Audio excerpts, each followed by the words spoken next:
Hello, this is Lady Boulay, and I hope you're having a most marvelous day. Thank you for your support. Thank you for subscribing to the channel.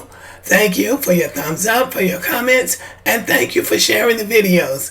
Thank you for all you do to support the channel. And yes, we are commanded to love one another whether we want to or not, or whether we agree with each other or not. Well, y'all, I came across this article this morning, and I thought this was something that you might find interesting, if not amusing. Donald Trump is the only living U.S. president whose ancestors didn't own slaves, report says. Now, probably only a Trump supporter would have come up with this. Somebody seems to be trying to make Donald Trump look better than the other living U.S. presidents by trying to make his family look like they were above the slave owners. Well, look at this. Fred Trump, Donald Trump's father, told me not to rent to blacks. Horror stories from the FBI's 1970s investigation into racism at Trump apartments.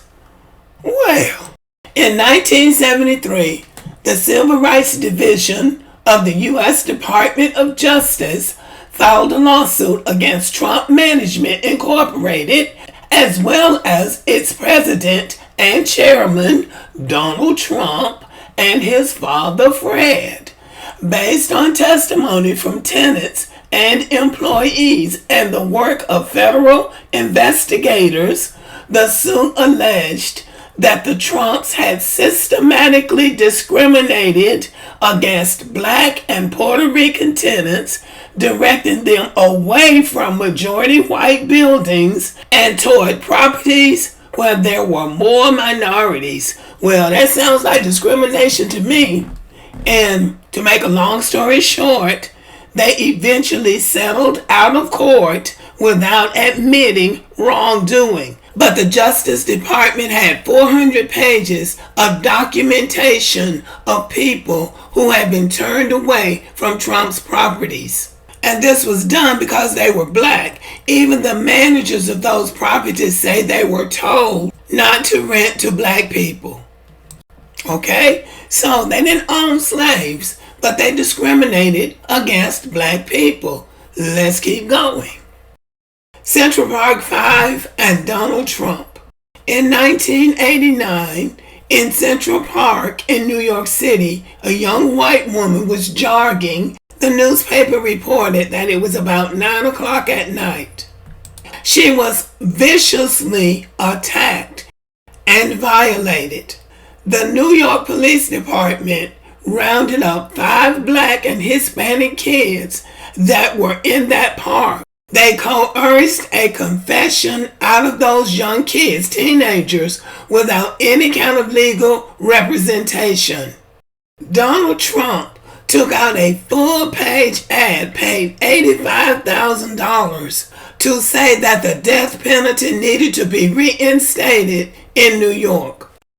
He was speaking in reference to those young men who had not been tried or found guilty of the crime, but he was speaking as if they'd already been convicted. There was such an outcry in New York for whoever had perpetrated that crime to be brought to justice that those teenagers, and I think one of them was only 13, they were railroaded and sent to prison for that crime. They spent anywhere from 6 to 13 years in prison for that crime. The woman was able to testify and said they were the ones that did it. While they were in prison, another person, an illegal immigrant, was arrested and confessed to that crime. Those young men were eventually let out of prison, and New York had to pay them a $41 million settlement. They were wrongfully convicted of a crime that they did not commit. Their youth and their innocence was stolen from them. They have suffered mental and emotional trauma since. And Donald Trump refuses to apologize for the part he played in demonizing and criminalizing those young men. But back to the fact that he is the only living president whose ancestors didn't own slaves. Every currently living person who has served as President of the United States is descended from ancestors who owned slaves, except for Donald Trump. That's according to a new investigation from Reuters examining the ancestral history of American lawmakers and presidents. In addition to presidents, the investigation found that 2 Supreme Court justices, 11 governors, and 100 members of Congress are the direct descendants of slaveholders. They include prominent members of both parties, including Republicans like Senate Minority Leader Mitch McConnell and Senator Lindsey Graham, and Democrats like Senators Elizabeth Warren and Tammy Duckworth. Even Barack Obama, the country's first black president, is the descendant of a slave owner on his white mother's side of the family. And nobody should be surprised by any of this. Slavery was a very lucrative operation. You could come here as a broke, nothing white person, and in one season of cotton, you could be rich in the upper class. So everybody and his cousin who could get their hands on some slaves did it.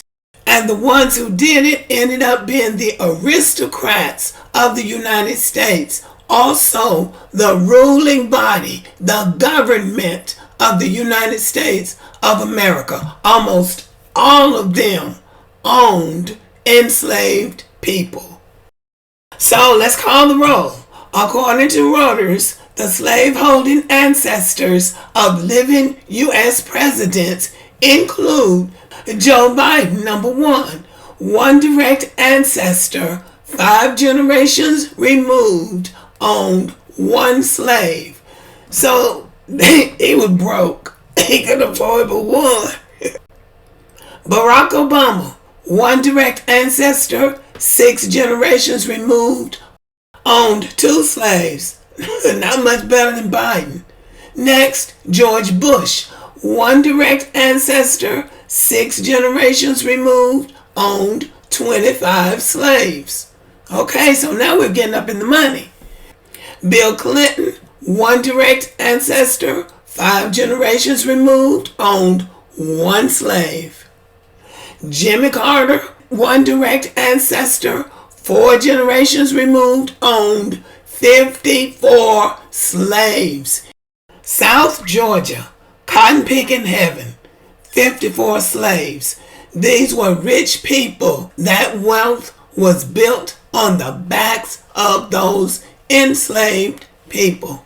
But Trump stands out among the bunch because his family did not enslave people. And that is something to be proud of. Your family did not build their wealth on the backs of other people, destroying families, ruining lives, and taking advantage of people in every way that you wanted to because the government said you could because you owned them. So that is something to say for Donald Trump. His family did not enslave people. But sadly, we cannot say that Donald Trump's family did not enslave people because they had a love of humanity, because they were too decent to own people. They were too decent to split up families. They were too decent to take advantage of people who had been stolen from their homelands, and everything that they cared about had been taken away from them. We can't say that Donald Trump's family was too decent for that. We can't say that his family did not own enslaved people for those reasons. So here is the reason why Donald Trump's family did not enslave black people.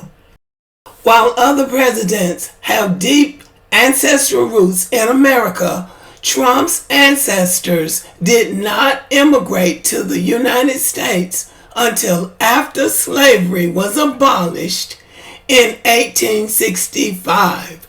So the reason they didn't own slaves was that they weren't here during the slavery days.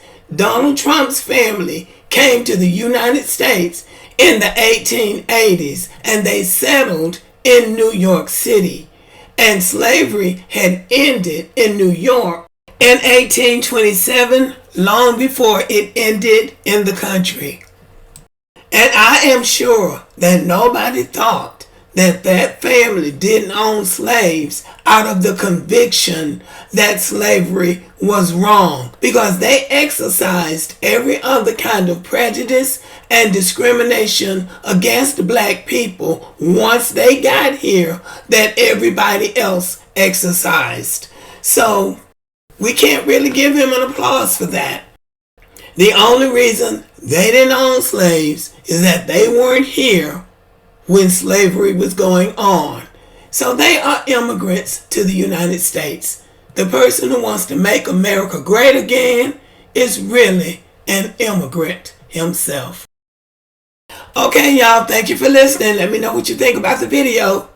Subscribe to the channel, give me a thumbs up, leave a comment, share the video, and as always, have a great day.